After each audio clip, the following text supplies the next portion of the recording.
होगा। और एक उदाहरण और हम देना चाहते हैं कि बोर्ड में भी आयोग फास्ट भी इसको काफी फास्ट भी कर सकती है। उत्तर प्रदेश में इसी तरीके से सुपर टेट का एक बार निकाला था और 40 दिन में पूरा प्रोसेस पूरा कर दी। मात्र तरह का बीपीएससी को एग्जाम कंडक्ट करने की जिम्मेवारी दी गई है तो कहीं ना कहीं वो भी भ्रमित हैं और परेशान हैं कि पता नहीं किस तरह का क्वेश्चन बीपीएससी पूछ देगा। तो स्वाभाविक है कि 4 साल का गैप है या लंबे समय का गैप है तो उनका परेशानी और उनका ये सोच स्वाभाविक करेगी, मंत्रालय तय करेगी, अंतिम रूप से वही चीज मान्य होगा। इसलिए छात्रों को चाहिए कि पढ़ाई और लड़ाई जो लड़ाई करने चैनल पर। और आपसे बता दें, आप सबका लगातार कमेंट आ रहा था शिक्षक नियमावली को लेकर, तो उसी पर हम चर्चा करेंगे नवीन सर से। सर आपका स्वागत है एग्जाम पर। बहुत बहुत धन्यवाद आपका। सर अभी शिक्षक जो नियमावली आई है, जब से ही देखा जाए खास अभ्यर्थी के मन में यह प्रश्न है कि यह गलत है, लेकिन वहीं आप जो अभी वर्तमान समय में उप मुख्यमंत्री हैं, कहीं भी जा रहे हैं तो वो बोल रहे हैं इससे अच्छा नियमावली हो ही नहीं सकता। शिक्षा मंत्री कहीं जा रहे हैं तो वो बता रहे हैं इससे बेहतरीन नियमावली कहीं हो ही नहीं सकता। और विपक्ष में चले जाइए तो वो लोग हाय तौबा मचाए हुए हैं। सर इसमें यदि देखा जाए तो किन किन बातों को यदि हटा दिया जाए तो यह नियमावली बेस्ट होगा, या क्यों विद्यार्थी इस पर लगातार अपना आंदोलन जारी रख रहे हैं? सबसे पहले तो ये बता देना चाहते हैं कि राज्यकर्मी का दर्जा अब मिलने जा रहा है, ये तो स्वागत योग्य कदम है। लेकिन टाइमिंग कुछ इस तरह का है कि इसका राजनीतिक स्वरूप स्वाभाविक है कि जो बच्चे 17 साल से आप नियोजन में लगातार रखते रहे और लगातार छात्र राज्यकर्मी का दर्जा पाने के लिए स्ट्रगल करते रहे कि इस तरह की बातें होनी चाहिए। इलेक्शन से पहले ये बात आपको ज्ञात होता है। अब सबसे बड़ी बात यह है कि आप देखेंगे कि स्टेट पास अभ्यर्थी जो लगातार अभी रोड पर ही रहते थे, उनके साथ कहीं ना कहीं न्याय नहीं हुआ। 2021 में लगभग 32 से 35 हजार पोस्ट की वैकेंसी आई थी और उस समय एक बार एग्जाम भी कैंसिल हुआ। क्वेश्चन का लेवल इतना आप हाई रखे थे कि केसी सिन्हा सर को आयोग जाना पड़ा और इसका सफाई जाकर के देना पड़ा। नहीं, ये आईटी लेवल का क्वेश्चन है, खास करके मैथ का। और उसके बाद से लगातार छात्र 7वें चरण की बहाली का इंतजार करते रहे और इस बीच में 4 साल प्लस हो चुका है। यही चीज अगर आपको करना था उस समय भी आप कर सकते थे। लगातार अंधेरे में रखा गया। उस समय विजय कुमार चौधरी जी शिक्षा मंत्री थे, बाद में शिक्षा मंत्री भी अभी चेंज हुए। वो लगातार कहते रहे कि जितनी वैकेंसी हैं उस समय जो निकली थी उतने को बहाल किया जाएगा, बाद में उतना ही रिजल्ट है। बाद में और आप एक्स्ट्रा रिजल्ट दिए, लगातार छात्र आंदोलनरत रहे। तो कहीं ना कहीं उन छात्रों के साथ अन्याय है।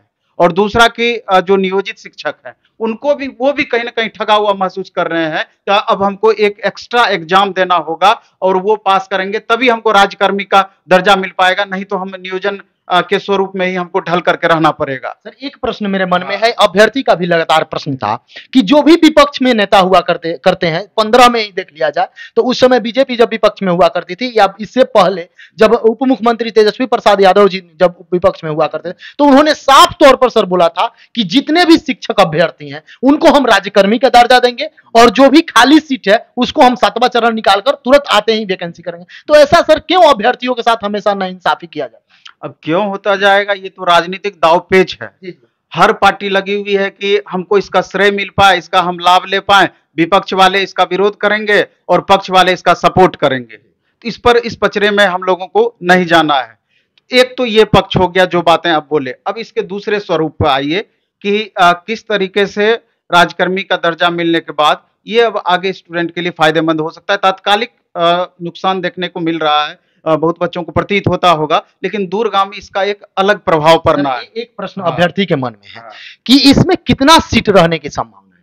सीट को लेकर के भी आप देख रहे होंगे कि उत्तरोत्तर लगातार उहापोह की स्थिति बनी हुई है। पेपर कभी कुछ निकालता है, कभी कुछ निकालता है, कुछ निकालता है। अभी उसी दिन देखिए, कल या परसों के जो पेपर में आया था 6 to 8 वाले में मात्र 1700 कुछ सीट दे दिया गया। वो तो एक डिस्ट्रिक्ट में उतना सीट रहना चाहिए। तो ये अब प्रिंटिंग मिस्टेक था या क्या था, इसके बारे में सूचना नहीं है। लेकिन ये बात हमेशा से कही गई है कि कभी 2,22,000 वैकेंसी आएगी, कभी 2.5 लाख आएगी, कभी 3 लाख वैकेंसी आएगी। लेकिन हमारा अपना मानना जो है कि 2.25 लाख प्लस ही वैकेंसी आने की संभावनाएं हैं।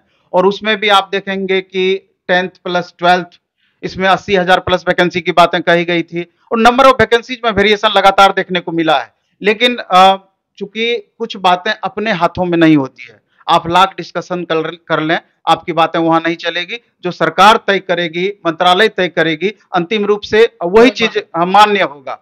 इसलिए छात्रों को चाहिए कि पढ़ाई और लड़ाई, जो लड़ाई करने वाले स्टूडेंट है अपने हक की लड़ाई लड़ते रहें, कहीं कोई दिक्कत नहीं है, लेकिन साथ साथ अपना पढ़ाई भी कंटिन्यू कर रहे हैं। क्योंकि जिस तरीके से आप देख रहे होंगे कि दिया कि मई में हम मई के लास्ट वीक में नोटिफिकेशन जारी कर देंगे, जून में एग्जाम ले लेंगे। सर अभी सिलेबस भी नहीं दिया गया, अभी कोई बताया भी नहीं गया, वेतन क्या होगा, सिलेबस क्या होगा, बच्चे अभी ये टेंशन में है कि क्या पढ़ें। आप बोल रहे हैं लड़ाई करिए, पढ़ाई करिए, जो बच्चे कर रहे हैं, तो अभी सिलेबस भी नहीं, इतना जल्दी सर कैसे हो पाएगा? ये तो बोलना अलग बात है, लेकिन प्रैक्टिकली देखिएगा तो उसके अलग मायने निकल जाते हैं।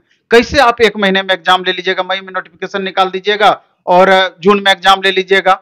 ये तो कहीं ना कहीं राजनीतिक संतुष्टि के लिए, अभ्यर्थी को संतुष्ट करने के लिए तत्काल इस तरह का भ्रामक बातें बोली जा रही है। लेकिन अगर आप देखिए तो पहले तो वैकेंसी कितनी आएगी, कब तक आएगी, और उसके बाद का भी ढेर सारा प्रोसेस होता है।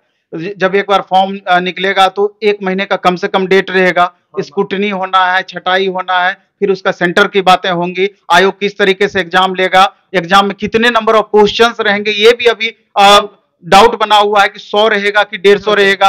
ये बातें तो बोली गई है, लेकिन 150 100 रहेगा तो सब्जेक्ट का समायोजन किस तरीके से होगा, वहां भी डाउट है कि 100 में कैसे समायोजन कर पाएगी। तो हमको लगता है कि 150 से कम क्वेश्चन नहीं रहना चाहिए। अब कौन कौन सब्जेक्ट का वेटेज क्या होगा, कुछ पेपर तो है तय कि ये रहेगा, क्योंकि बीपीएससी एग्जाम कंडक्ट कर रही है तो जीएस निश्चित रूप से रहेगी और उसका एक लेवल भी होगा। सर इतना सालों से आपका शिक्षण अनुभव है, बहुत सारे अभ्यर्थी से आप मिलते हैं, हमेशा देखते हैं, उस अनुभव से यदि देखा जाए तो किस प्रकार के सिलेबस रहने की चांस है?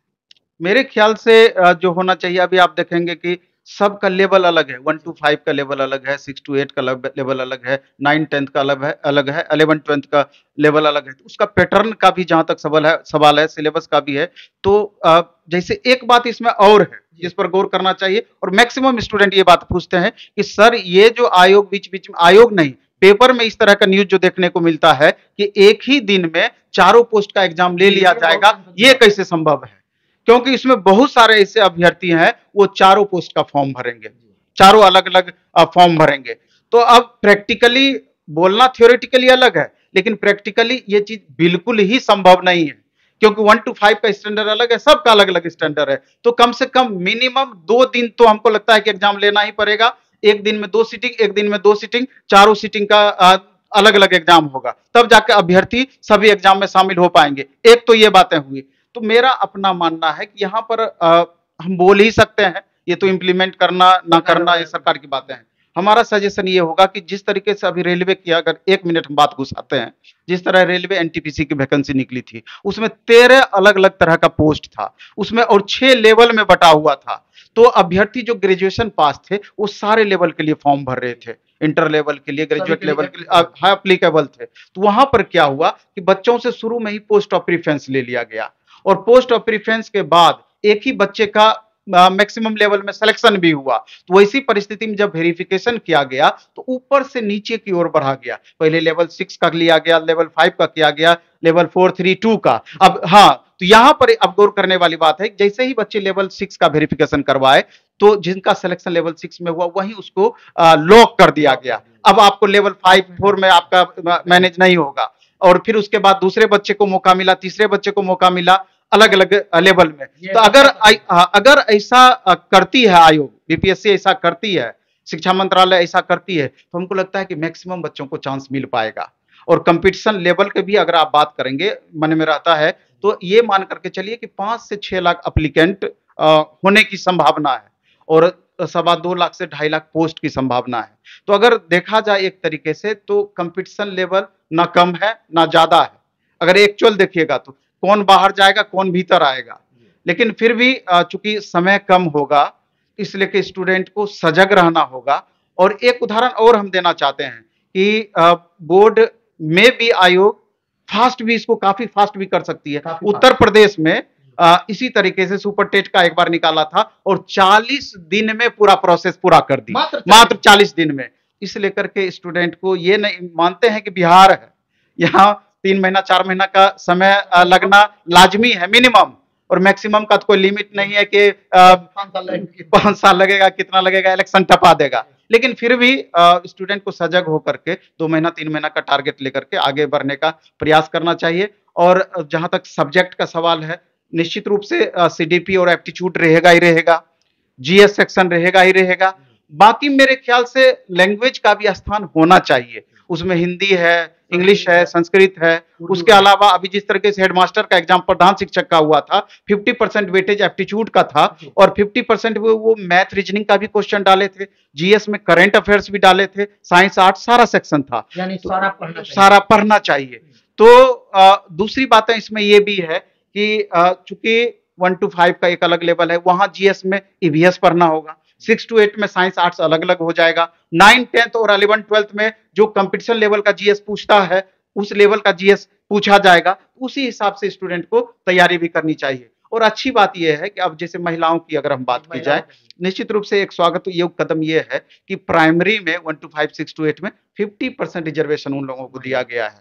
और हाई स्कूल प्लस 2 में जो 35% का रिजर्वेशन का शेड्यूल है, वही उसको आगे बढ़ाया गया, कंटिन्यू किया गया है। इसके अलावा एक दिक्कत वाली बात यह भी है कि 3 बार ही अटेम्प्ट दिया गया है। ये सबसे बड़ी बात है कि अब वैसे छात्र जो कि सीरियस नहीं रहेंगे, मे बी कि उनको परेशानी का सामना करना पड़ सकता है, खास करके जो डिग्री अब तक लेते रहे हैं, किसी तरीके से एडजस्ट हो जा रहे हैं अपना मैनेज करके, निश्चित रूप से उनके लिए बहुत परेशानी हो सकती है।